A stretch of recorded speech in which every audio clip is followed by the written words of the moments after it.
It is Israel's commando complex. Doron Rosenblum.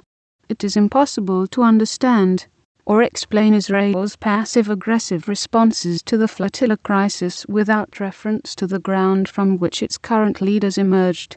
Both the Prime Minister and the Defense Minister are dyed-in-the-wool creatures of military operations. Both were steeped in the instant heroism mentality in the commando spirit, the ethos in which a military force shows up at the height of a crisis like a deus ex machina, and in a single stroke slices through the Gordian knot. Defense Minister Ehud Barak's public image grew out of the 1972 rescue of a hijacked Submarine passenger plane, during which he was seen standing on the wing of the aircraft waving his pistol. And one cannot imagine the political career of Prime Minister Benjamin Netanyahu without Operation Entebbe, and the myth-cloaked death of his brother Yoni, a mission so glorious and electrifying that its inspiring charge alone could turn his brother into a star. Both as Mr. Terror, and as a veteran of Sayeret Matkal, the Israel Defense Forces General Staff's elite Special Operations Force.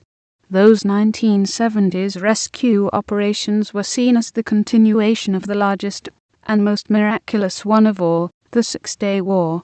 Although decades have passed since the moral high was injected into our veins, our leaders have never stopped trying to reconstruct it, in order to atone for their ineffectiveness as statesmen.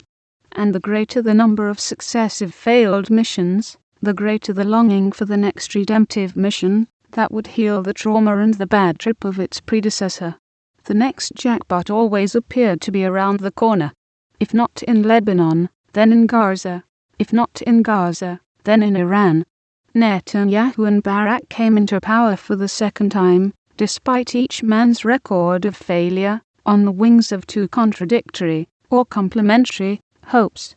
First, that in combination they would deliver the goods, and create the redemptive operation to end all operations, the smartest one of all. Second, that they of all people, and not civilian leaders such as Ehud Olmert, Shimon Peres or Amir Peretz, who felt a need to overreact militarily, could gain the maturity necessary for an act of diplomatic courage. But so far they haven't fulfilled either hope. They have demonstrated both a total absence of courage and inspiration in the diplomatic sphere, and an absence of creativity in the use of force. So what's left? The failure of the flotilla operation is less troubling than the national ginnizing that has followed it.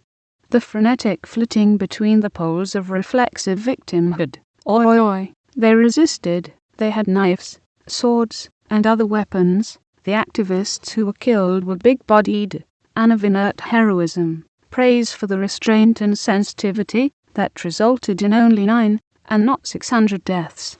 The desperate attempt to cling to the vestiges of the myths of military prowess, and the increased stifling of criticism with the slogan "Quiet, we're saluting." All of these, together with a great sense of missed opportunity, the illusion that a successful operation difficult to define and to imagine in any event would have relieved, even temporarily, a certain existential angst. All these responses were more intense this week, although in fact they are constant. They are the responses of addicts who are repeatedly denied their fix. The perfect IDF operation, or the decisive war, which will stifle any question and complaints, and any need for statesmanship. Some point to a sea change in the Palestinian, and even the Hamas, leadership, saying that they have finally discovered the advantages of propaganda and statesmanship over violence and terror. Instead of encouraging and wholeheartedly adopting this approach, Israel, which hasn't changed its thought patterns for decades, is caught by surprise and even dismayed. Recently an intelligence official actually called the absence of Palestinian terror a propaganda problem. In the absence of statesmanship, all Israel can offer is another clumsy operation in which it comes off looking like some relic from the 1970s and 80s with a commando knife between its teeth.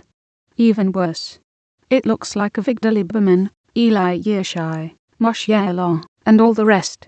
Israel has always complained, condescendingly, that the neighbors it is forced to deal with are Arabs, rather than Norwegians and Swedes. Now, when it is dealing with Europeans and the entire world, Israel can see how it itself is perceived, and to blush furiously, if it still can.